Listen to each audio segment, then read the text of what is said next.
Good morning, everyone. Welcome to Black Logic. Beto O'Rourke finds runway Democrats, and he's funding them. And he has, powered by the People's Group, bankrolls Texas House Democrats, lodging and travel as they flee to block GOP redistrict plan. And Texas Governor Abbott petitions the state Supreme Court to expel Democratic House leader who fled to stall Republican legislation. Immigration officials released Young Song Gul, a Purdue student wrongfully detained during a visa hearing, sparking outrage and calls for ICE reform. American-born Angelos described traumatic wrongful arrest during ICE sweeps, alleging officials acted ready to attack. Former President Trump, or current President Trump, my apologies, vows to lead humanitarian aid distribution in Gaza, criticizing current efforts as failing starving civilians. All of this for you guys this morning. And we're going to do a further breakdown of how Gaza is divided, but also connected. And I think it's going to be worth listening to. So again, stay tuned.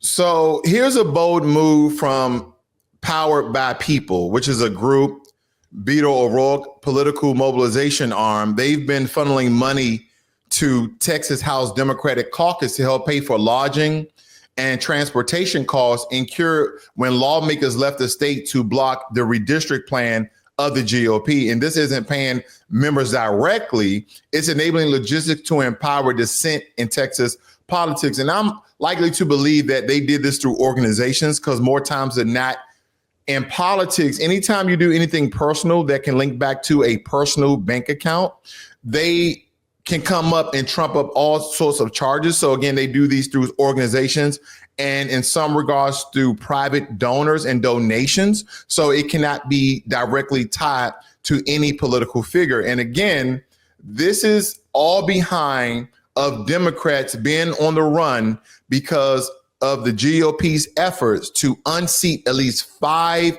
Democrats, would this give them a majority vote in any sort of legislation and any sort of bills or policies that they tried to pass without any backlash. In the state of Texas, the Democrats will not have a chance if they withdraw these 5 seats from the Democrats. The GOP will have ultimate power, so to speak, in their voting and their influence and the power plays that they will make. So again, I understand why the Democrats are doing this, because this is a tug of war of power when it comes to these two groups. Now, granted, Texas have always been a red state for a very, very long time. I was trying to recall the last time that Texas turned blue, if any. But Texas, Missouri, a lot of those Midwestern and Southern states have been red states for a very, very long time. And if they turn blue temporarily. In some regards, they turned so-called purple, where they were split. But when I look at this, I'm still diving into how this will benefit Democrats, because we already know how this would benefit the GOP. We already understand how this would benefit the Republicans. So again, 50 Democrats, they have fled out of the state of Texas, and they went to places like New York and Chicago. I definitely wouldn't go to New York. I probably will go to Chicago or something like that. I wonder if any of them went to Washington State, or even California. These are a lot of the blue states that will protect them, quote unquote, hide them. And granted, Governor Abbott doesn't have any power outside of Texas. His only hope is to have a meeting with President Trump and state that because they are stopping this quorum, again, this is a big meeting so they can uphold these 5 seats and unseat 5 Democrats. They call it a quorum, but again, they already know the outcome of the quorum if they were to be in session. And again, they're trying to hold out until August 19th. And the reason why this is important to all of the people outside of Texas is because it can happen in a state near you. And believe it or not, I believe this is important for whether you are a Republican, you claim yourself as one, or you are a Democrat and you claim yourself as one, because you should not want to have one group with ultimate power. There's a lot of people who are so-called conservative under the Republican Party who are not politicians. You may consider yourself as conservative, but you've seen the benefit of some liberal laws, and then vice versa. You are a Democrat, you are a liberal, and you've seen some benefits from some conservative Republican laws. And I think that's important as well. There should be some balance of power. See, I never dive into the founding fathers and how they constructed these different levels of government and how things operate, how one political party can have ultimate power as we look at the current administration, where they are the majority in the Senate, they are the majority in the House, and the president is a Republican. And this has happened even with the Democrats as well. I'm not stating that this is bad, but I just wonder, the reason for this possibly is because they would never get anything done, because they'll always be arguing, stating that their claims or their policies and their legislation is more important, is more vital for people, more vital for the country, et cetera, et cetera. So when I look at this, on one hand, I understand how politics is governed in America. And then on the other hand, I wonder about the constant power struggle every 2 to 4 years, whether it be on a local, state, or federal level. That's just some kind of the things that I look at here. Because Governor Greg Abbott has asked the Texas Supreme Court to expel the House Democrats leader who fled the state. And this is an escalation using legal avenues to punish political dissent. And what does it say about Texas democracy when quitting, when they're quitting the floor becomes grounds for expulsion? And this is what I say when we keep using the word democracy, democracy, democracy. And then when I state the Constitution never talked about any sort of democracy, it never talked about any sort of democracy. People were telling me, well, America is a hybrid. It is a republic democracy or a democratic republic or something in those lines. They try to combine the two. No, it is not. All of us constitutionists, and we live and die by the Constitution and the laws therein. This is a republic, because you don't have an ultimate vote for every single thing that your state does, every single thing that your county does, every single thing that your country does. See, we the people supposedly have power, but we only have it 2 to 4 years, ladies and gentlemen, because outside of that, these lawmakers, these politicians, they make all the decisions once you put them in office. You didn't help President Trump select his cabinet, did you not? Yeah. You just had to go along and get along whatever he said once you elected and selected him to be the president of the United States of America, just as well as a governor, just as well as other prominent people. See, there's a certain level of election and selection that occurs in all levels of politics. And once that person is the face of whatever political position they're running for, and once they are in place, whether it be a councilman or alderman or a governor or a president, once they're in office, then they select and pick who they will work with. You don't have a choice. And also, once they are in office and they tend to do things that you may or may not agree with, you don't have a say so. You don't have a vote, because these are the representatives that have been elected based upon your vote. If this was a 100% pure democracy, then every single piece of legislation, we the people would have a vote. Now, however, they organize this, how we will vote via computer, biometrics, eye scan. I don't know, because again, that would be very cumbersome if we had to always line up every time a piece of legislation came across the governor's desk or came across the president's desk. But we do not have ultimate power. There's 350 million people legally in America that will have the opportunity and the rights as citizens to vote on legislations, but we do not. We leave that up to the representatives, Congress, do we not?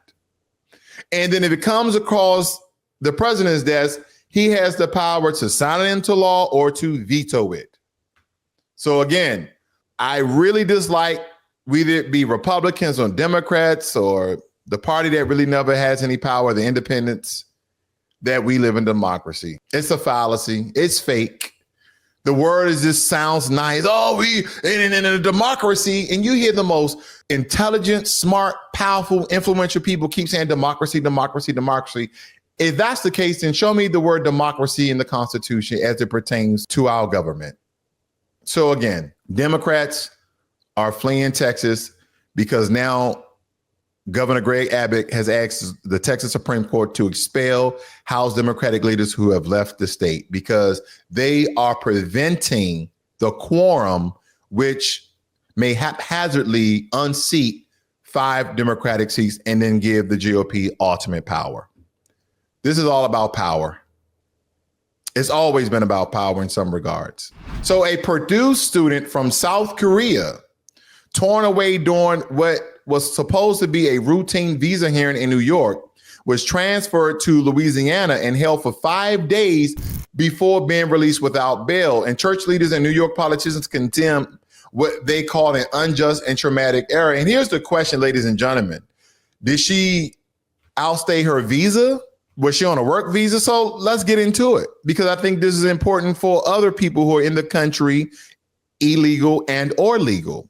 It states here that reunited with her family Monday night in downtown Manhattan, it comes after Go, we're just going to call her Go for short, who was handcuffed by immigration and customs enforcement agents upon leaving her visa hearing, spent several days in a facility in Louisiana, according to the ICE database. It goes on to state here that Go came to the U.S. in 2021 on a religious dependent visa for children or spouses of religious workers temporarily in the country. Her attorney, Mazra Joseph, Go, whose visa had been extended until December, was attempting to renew the visa because her mother had changed employers. It isn't clear why the student was targeted for detention. Now, it states here, I want you to read this very important line here. It said, whose visa had been extended until December. And it states that I'm just so grateful for the support that I've had. Go told the crowd of supporters after she hugged her family. ICE did not immediately respond to NBC News' request to comment on the reasons behind Go detentions, and the Department of Homeland Security did not provide the family a reason for Go's release. And Joseph said DHS spokesperson Tricia McLaughlin previously described Go in a statement as an illegal alien who had overstayed her visa that expired more than 2 years ago. So how did this mix-up happen?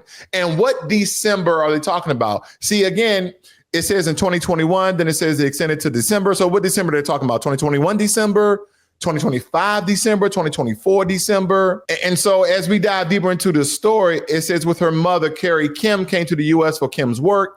Kim, who became the first woman ordained in the Seoul Diocese of the Anglican Church of Korea, had been invited to develop the Episcopal Church connection to Asian communities. An attorney for the Episcopal Diocese of New York, where Go's mother is a reverend. It was an initiative to begin a new ministry reaching out to Asian clergy, Asian families, and to help strengthen and grow the aspect of our Episcopal and Anglican community, Davis said. You know, not to get on religion and not to get on people who come to America to start a new life, because, again, there's a lot of Americans in other countries to start a new life. But have you guys ever noticed that when immigrants and foreigners come to America, that they all gravitate to one area and then they start to expand that one area? And you'll have a Chinatown, a Korean town, African town, this town, that town, and they set up these enclaves where they only talk one another. They create their own churches, they create their own business, and you never see that in these other countries.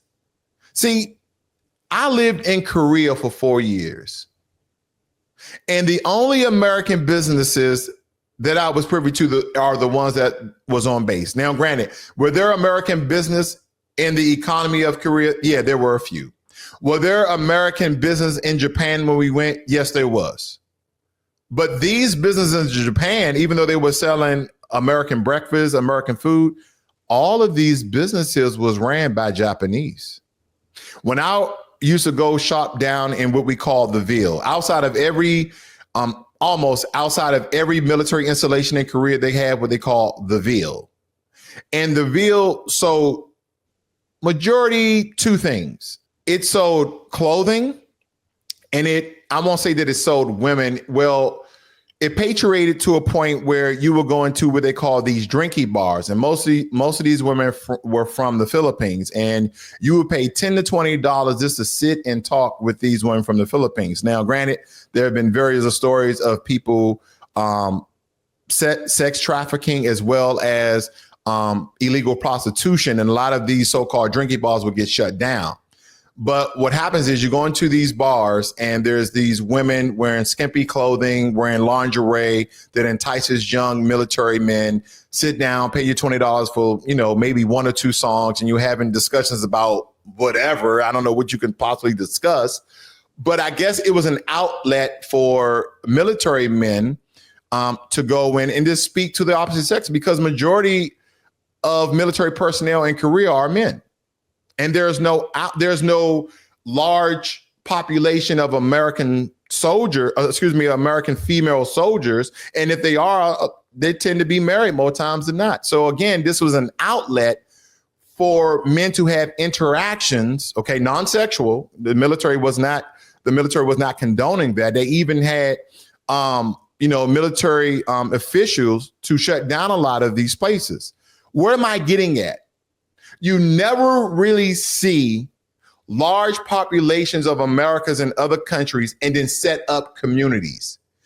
Here in the area where I live, not this particular community, but I've been through at least 3 East Indian communities, at least, where the majority of the houses and community are people from the country of India, the continent of India, and all of the stores they're in. And I'm not stating that's a problem. The only thing I'm stating is that people come to this country to be amongst their own people and not Americans. Yes, they will do business with Americans. That's their foot in. They have to go to the banks. They have to go to here. And granted, here's another thing. And these so-called diaspora wars that we are witnessing between foundational Black Americans and Black immigrants from all these other different countries. And they're saying how they come to our country and they do better than us. It's hundreds of videos now that there is a rift between between our two or multiple Black groups. And my only rebuttal to when people from other countries come here and they do better than Americans or they do better than Black Americans is that you're referring to the top 10% of that nation and you're trying to compare it to the bottom 90% of this nation. Is not a comparison. Because when people tell me that, I'm a first generation this, I'm a first generation that, and my family came over here with 2 nickels and lint in their pockets, then how in the hell in 2 years are you a multimillionaire? Oh, we work hard. It's more than that. You receive government assistance. Well, no, we had family over here. We had a community over here. They put us up in their houses and we started off as Uber drivers and Lyft drivers and we worked at McDonald's and we scraped and we saved and we compounded and we invested. And now 2 years later, we are multimillionaires. Black Americans, white Americans, Hispanic Americans, Asian Americans, who have been here for multiple generations. Don't get me wrong, family. I want to make sure that this is not directed or pointed at people of a different ethnic, demographic, or race, because again, we have Americans of all races who've been here for generations. But I'm talking about people who've been here up into 2 generations. They will give you these stories of how hard their parents and their grandparents work. No, there's always been United States government assistance for immigrants in any capacity, work visas, student visas, religious visas, special, I forgot the terminology that they use with Melania Trump, the president's wife, and how she got to stay over here on a visa and became a resident and then a U.S. citizen. No less, because she was a model, but she wasn't very popular at all. And then, the Einstein visa, that's what it was. I don't know what value she brought to America to have an Einstein visa. I'm totally against that. She could have went another route, but to get the Einstein visa, what scientific, engineering, high level technology, whatever it may be, to garner a visa just because you was a model. Now, granted, you in cahoots at the time. Mr. Trump, very powerful businessman, he could probably waiver anything. He'd probably get anything approved. But nonetheless, as I look at these stories, family, I just look at the people who are so darn anti-American. Then those people are so anti-Black American, come over here, raise their nose up at us and look down as if they are better, but they are in our country. Get the hell out of here. You came over here because your country's economy is trash. Your country economy could not create opportunities. Because when you ask these people, and this is mostly directed at Black immigrants, and this is not to be decisive, because again, this doesn't relate to all Black immigrants. This relates to those tethers and those anchor babies who come over here and act as if they are better than Black Americans because they came over here in 1 or 2 years and now they got degrees and they got 6-figure and 7-figure jobs as if they didn't receive assistance. Then so if you're so intelligent, if you're so better, then why could you not create the same opportunities that you have here in America that my ancestors have built and paved the way through social, civil rights, and economics for you to thrive in our country? Why couldn't you do that in a country that is majority you, that is majority your race, your color, your ethnic, your background, your culture? Why couldn't you do that? You had to come to America. Everybody wants to come to America and set up their own community of their own people and then thrive in a country that people say they don't even like. Oh, yeah, I'm going to go back to my own country. When? You've been here 20 years.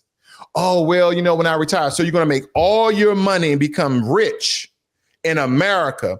Take your riches back to your country and then multiply that times 5, times 6, times 7, times 8, times 9. When I went to Vietnam this year, ladies and gentlemen, let me tell you, I believe that for every American $1, it was like 22,000 Viet Dong. Soon as me and my military buddies landed on ground, we were like, we're rich, we're millionaires. And Ho Chi Minh City, and I'm probably pronouncing it wrong, I just call it Ho Chi Minh City because it sounds great off the tongue. When we got there, I was expecting something totally different. Ho Chi Minh City is built up, clean to, it's good. It's built up. I'll just keep it that way. It's a built up city. But when I tell you this, when you are an American and you go to a country that one of the natural or official languages aren't English and things don't operate similar to things that are in America, it's a turnoff. Now, don't get me wrong. The Vietnamese people, very nice people. Did I notice any racism? I didn't incur any racism. We got into Grabs, also known as Ubers, but they use Grab in certain parts of Asia. It's just their form of Uber.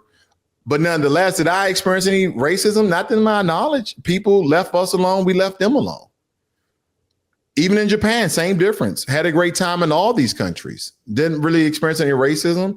But don't get me twisted, family. When I came back to America, things felt normal. When you're in another country and you're just vacating, I'm there to indulge in the culture, the food, the people, have a great time, go to some sites, museums, do some activities, just really enjoy yourself and understand people from where they live. Because when you're here in America and you are dealing, with certain groups, and because, this woman here is Korean, there's a certain level of prejudice. There's a certain level of racism that people come to this country because they accept and adopt some sort of white ideology, maybe because of television, maybe because of their own personal thoughts, maybe because of what the system tells them that Black people and other people who have dark melanated hue skin color are.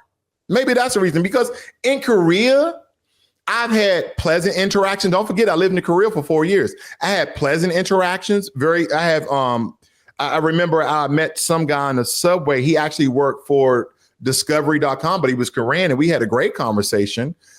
But when you on the Korean subway, sometimes you'll have some of the elderly Koreans look at you, they stare at you, and when you stare at them back and you just stare, they eventually look away. Now, I don't know if that's part of their culture, but maybe they are intrigued. Maybe they're interested. Maybe they're just wondering. But, as an American, when you stir somebody, it's kind of rude. But that's probably not the way they view it. But did any Korean ever try to attack me? No.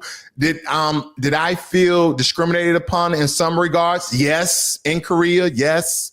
There's discrimination and a little bit of racism. But was it consistent each and every day, each and every month, each and every year? No. I would say I probably experienced racism in Korea out of my 4 years, maybe 5 times.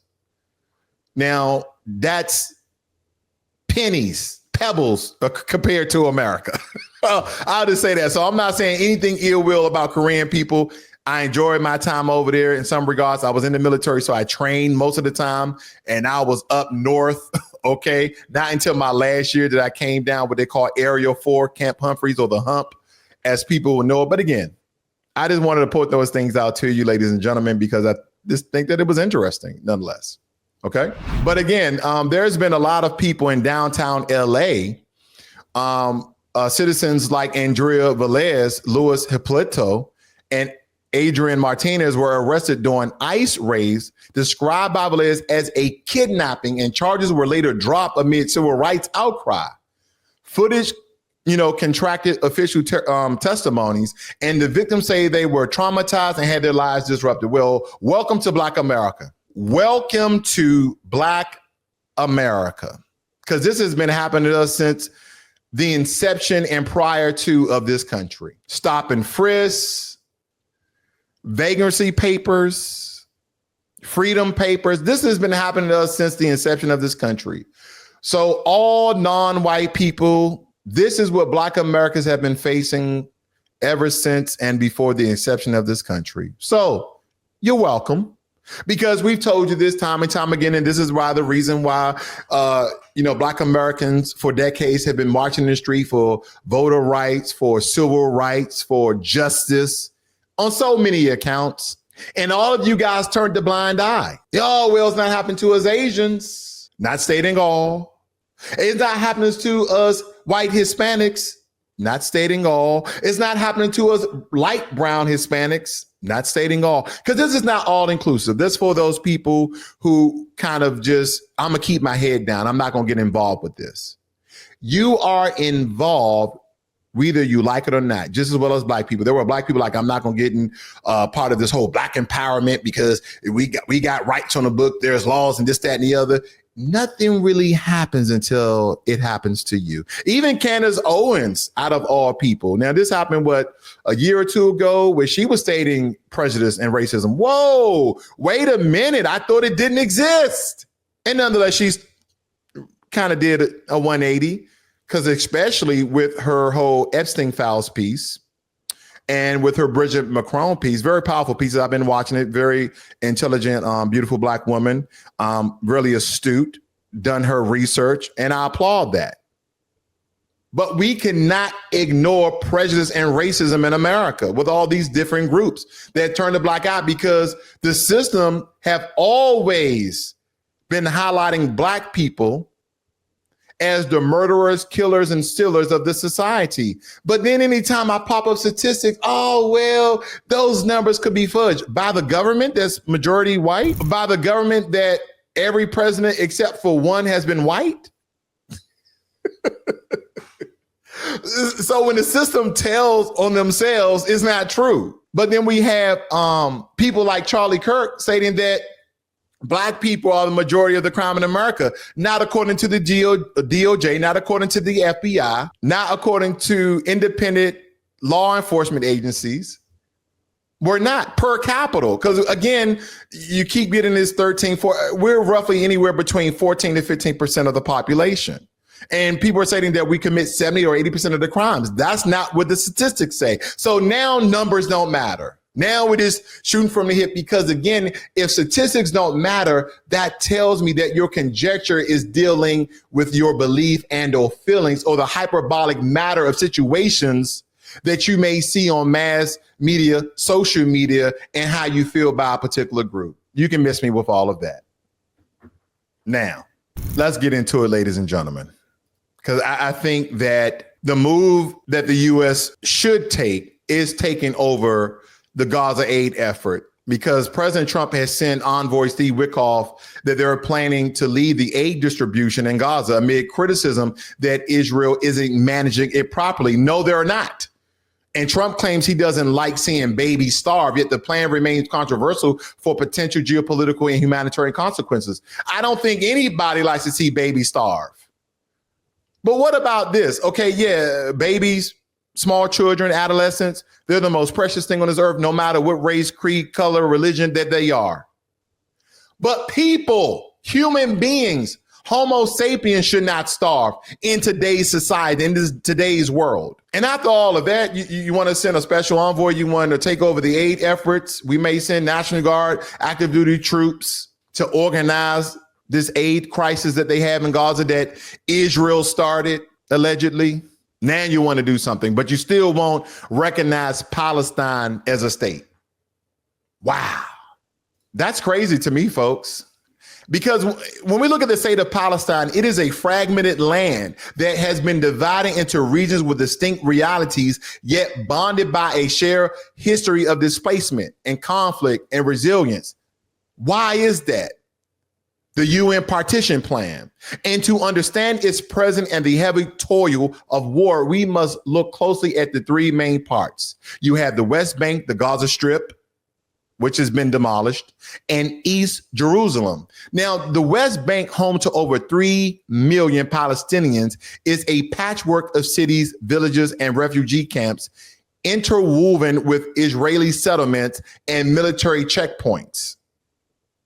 And believe it or not, even in that area, ladies and gentlemen, life is restricted and the movement is controlled and land encroached upon, but not uniformly devastating. And the violence is sporadic, but is also less intense than in Gaza, partly because Israel maintains a different level of military engagement there, and humanitarian aid still trickles through with fewer blockades. But yet the fear and uncertainty runs deep because, again, I wonder who will stop Israel?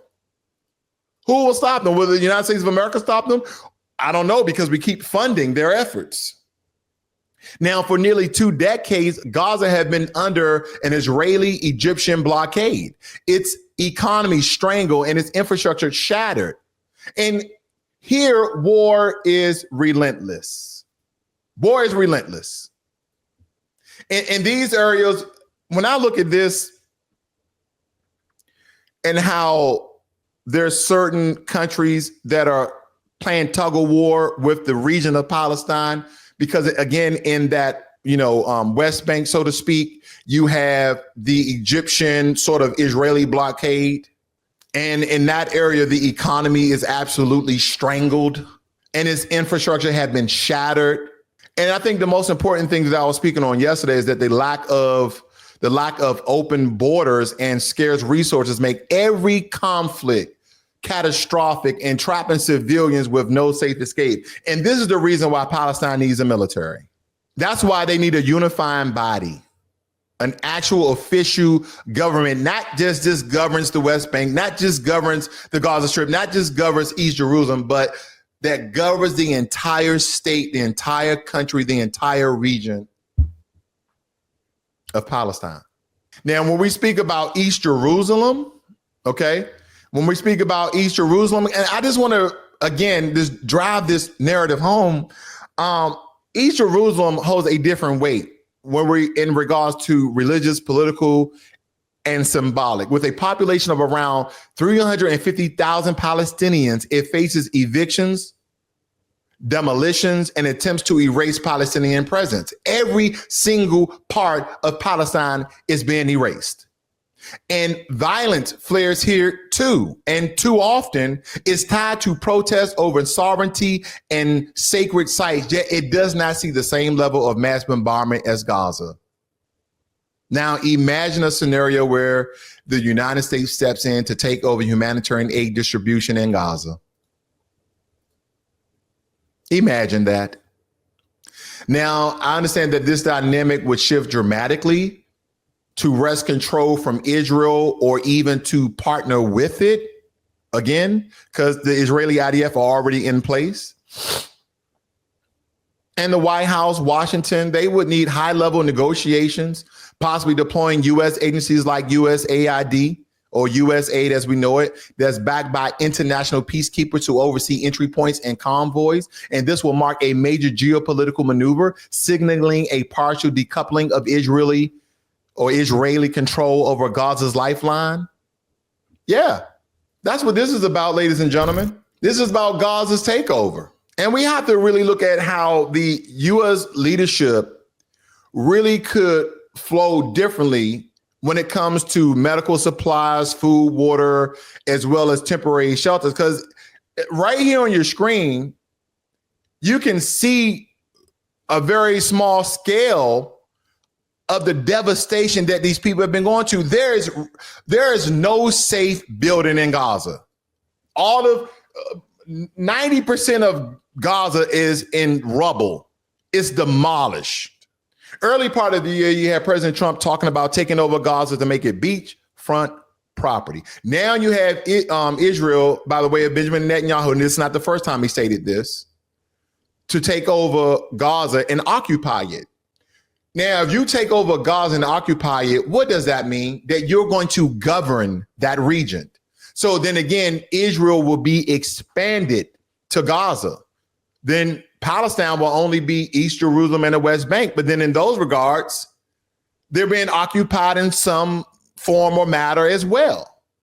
And when we're talking about taking over these aid efforts, when we look at the American logistical, our expertise in this realm could establish safe, distribution zones grounded by U.S. and or UN forces, making it harder for armed groups or contractors that are on ground to target civilians queuing for aid. Drones and satellite surveillance could monitor each drop-off, exposing violations instantly to the world. Like, when I look at this, I'm thinking about the humanitarian aid efforts of Haiti and how when our troops went over there, did we have live ammunition? Absolutely, we did.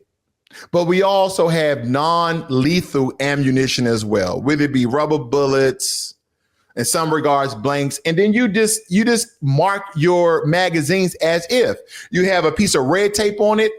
That's lethal weapon. You have green tape on it. That's rubber bullets and or blanks. It's very simple. And granted, it requires training. You look down, you get the right magazine. And if there's no lethal threat, why are innocent people being killed because they're trying to get food, welfare, and medical supplies and shelter for themselves and their family? Because we had the IDF and contractors on ground doing senseless killings. Again, this is not all inclusive because I know people will blow it out of proportion. I'm not stating all of the IDF and all of the contractors, but again, one bad apple spoils the bunch. As we're looking at this picture right here, let me blow this up for you guys. Because we've had, drones and satellite surveillance have been monitoring each drop off, exposing violations instantly to the world. So they have worldwide coverage of what's going on with the so-called desperate measures and the lack thereof of the aid efforts in Gaza. But let me tell you, aid is not enough to stop the senseless killings at pickup spots. And the U.S. would need to enforce no fire zones. You see what I'm referring to? No fire zones, where, again, this may take all day. But with the might of the American military and our organizational skills and our logistics expertise, we can make no fire zones where even military personnel are not carrying lethal weaponry, but we will set up a wide perimeter of entry points for people to go inside certain enclaves in an organized manner if they've been checked physically and or visually, pick up their aid packages and continue out through another exit point.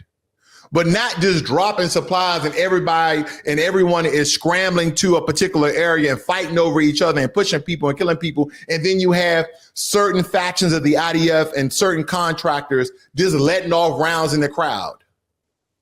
or shooting up in the air or shooting near the ground, but nonetheless, innocent people are getting harmed and killed. We know it's not right. Even though it's not us, you wouldn't want it to be us. You wouldn't want to be a family member or a close friend. You wouldn't want it to be. So again, if the U.S. is involved in this, we need to retract. We need to retrograde our support and resources. And we probably need to, no. I won't say probably. We need to step in to ensure that these people get the aid that they need. Because we have assisted Israel in some regard in this total destruction of the Gaza Strip. This is what it is. This is what it is. We need to create these no-fire zones.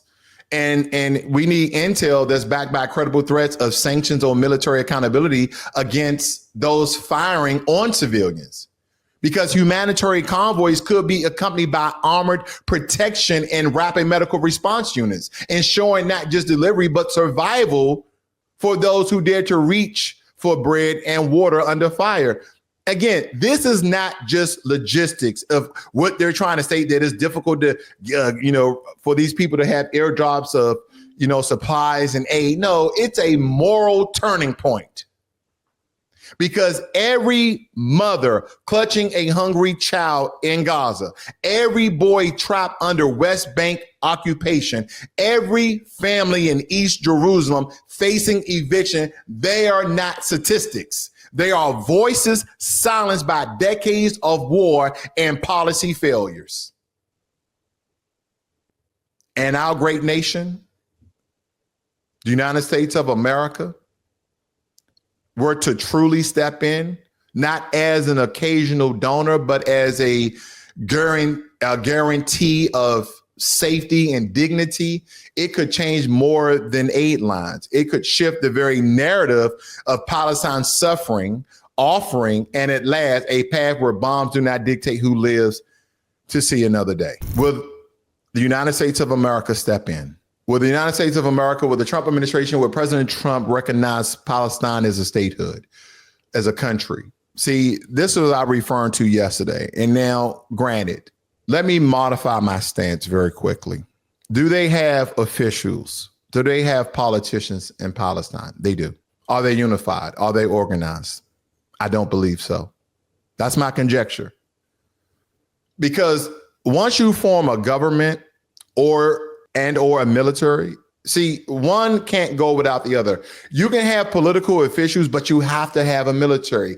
Every country is recognized by their military and or national security force. You need some people in place that have lethal weapons to stop, to deter, to slow down, that act as human barriers to any threat to that region. And Palestine does not have it. They are a people who are unequipped for what Israel has, the power and might of decades of American military intelligence. By the way, the CIA connection to the Mossad, number one. Number two, military weaponry, mostly from the U.S., and some that has been made by their own hands. But nonetheless, we continue to supply these things. And this has nothing against, again, as I stated before, the terrorist act that happened. Yes, Israel had every right to defend themselves. They had every right to retaliate, because America would retaliate as well. But when do we start to say, you know what? There was over 1,100 hostages taken by Hamas, and so many Israelis have been killed. And not saying tit for tat, but we're talking about almost 50,000 people have perished because of this war that are innocent people. And that includes men, women, and children. So when is enough is enough? When does America say, you know what? Enough people have died. Enough people have suffered. We're going to recognize Palestine as a statehood, and we're going to get good people, intelligent people, and we're going to partner with France and the UK. And we don't care if they want to partner with the Westerners when it comes to resources in the region or not. But we need to create a statehood of Palestine. We need to go out who's really for the people. Who are the people? Who are the names that the people are prompting up as their leaders and their politicians. Really, it mimics Western governments, like when you have a Senate, a Congress, and legislative, executive branch, so on, judicial branch, so on and so forth, a Supreme Court. Again, that could help organize them. And as we put certain people, assist to help people to be put in place by the way of the people of Palestine, not who we choose, but to just get them organized in a matter and start to help them to build militaries. That would be a great humanitarian effort, would it not? Because in my opinion, that's the only way that Palestine is going to receive peace and not have people to just arbitrarily, when they decide to occupy the region, because now you have a government, you have officials, you're going to have embassies, you're going to have international worldwide influence, and any resources you can garner with other countries will back by your allies of any military lack thereof that you may have. They say, well, we partner with, again, I don't want to say Iran, because again, I don't think that's a great nation for Gaza and or Palestine to partner with. But when we look at all these different Middle Eastern countries that Palestine can absolutely partner with, and I stated this just yesterday: Jordan, Qatar, Saudi Arabia, Abu Dhabi, Qatar. You have all of these non-terroristic nations in the Middle East that they can absolutely partner with. You can even partner with Pakistan, even though they have been, with conflict with India, but nonetheless, these are just some of the nations. And if America continues to recognize Afghanistan, but then again, you have terrorist groups in charge of that regime, they have to be very selective of the Middle Eastern countries that they partner with. But nonetheless, they can have the backings of these countries. And then again, I asked one last time, where are all of these powerful, rich Middle Eastern countries as they see their own people, whether they be tied by blood or religion, be destroyed?